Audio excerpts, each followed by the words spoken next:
Un reportage exclusif maintenant, c'est celui d'Esther Lefebvre et Julien Clouzot à bord du porte-avions Charles de Gaulle, le fleuron de la marine française. Il a subi d'importants travaux, 2000 techniciens et ouvriers ont été mobilisés, un chantier hors norme. Aujourd'hui, l'équipage reprend ses marques en mer. Sa silhouette nous est familière depuis 23 ans. Pourtant, le Charles, comme l'appellent ses marins, n'en finit pas de nous surprendre, d'évoluer. La dernière fois que nous l'avions filmé, il était en cale sèche. Un chantier titanesque, 2000 personnes mobilisées jour et nuit. Depuis la coque jusqu'au pont d'envol.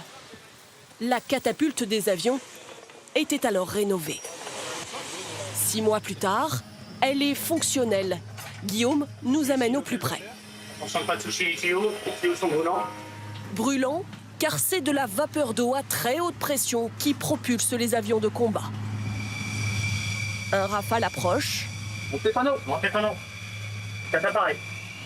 Il s'accroche à la catapulte. Guillaume fait feu.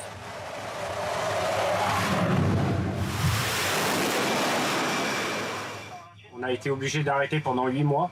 Donc les réflexes se perdent un peu. Donc on travaille pour que tout revienne naturellement. Quelques étages plus bas, ce sont les médecins et infirmiers qui prennent leur marque. Je vais vous emmener vers le bloc opératoire que vous avez l'occasion de voir en chantier il y a quelques mois. Une nouvelle salle d'opération, comme dans n'importe quel hôpital, pour soigner des blessés à bord, sans devoir les rapatrier depuis le bout du monde. Je vous laisse apprécier le résultat, qui est quand même assez étonnant, puisque c'est un bloc qui a été refondu sur le plan stérilisation, sur le plan ventilation. Plus autonome, cette petite ville flottante gagne aussi en confort. Alors ici, on est dans la partie couchage rénovée. Il y a d'abord un petit salon et ensuite de chaque côté, des couchettes. Au total, 21 personnes pourront s'installer ici pour la prochaine mission. Dans les entrailles de ce colosse de 40 000 tonnes, au fil des jours et des exercices, un nouvel équipage est en train de se souder. Sous les ordres du Pacha, le commandant du bateau.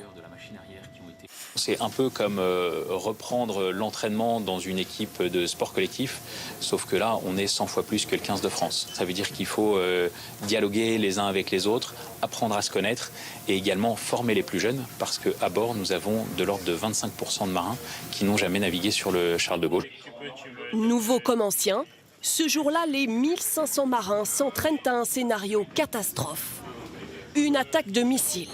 Ok, à tous de commandement. Détection tribord 90. Tout le monde se replie sur bâbord. Ok, tu fais prendre la posture de sauvegarde. 2, 1, impact. Ok, tout le monde va bien ici? Oui. Le bateau passe en mode combat. Lumière rouge à bord. Un départ de feu à éteindre au plus vite. Et des blessés à prendre en charge. Allonge-toi, allez, on lui pose le garrot. Les exercices, c'est l'occasion justement d'éviter le stress en vraie situation. À bord, voici le monsieur catastrophe qui échafaude ses scénarios. Le bateau, il est prêt techniquement.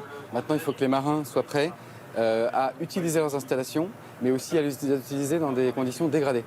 Quand on a pris un missile, quand on a pris une torpille, il faut continuer à se battre. Le lendemain matin, changement d'ambiance radical. Cela peut prêter à sourire, mais rien à voir avec la croisière s'amuse. Plus qu'un plaisir, s'aérer est une nécessité. On souffre un peu, je vous avoue, là. Mais ça change d'avoir de l'air qui vient un peu de partout, voir la mer. Car beaucoup ne voient pas la lumière du jour, de la journée. Ils la savourent uniquement lorsque le pont est libre, une fois tous les 10 jours. C'est no fly morning. Il n'y a aucun aéronef qui va être en vol ce matin.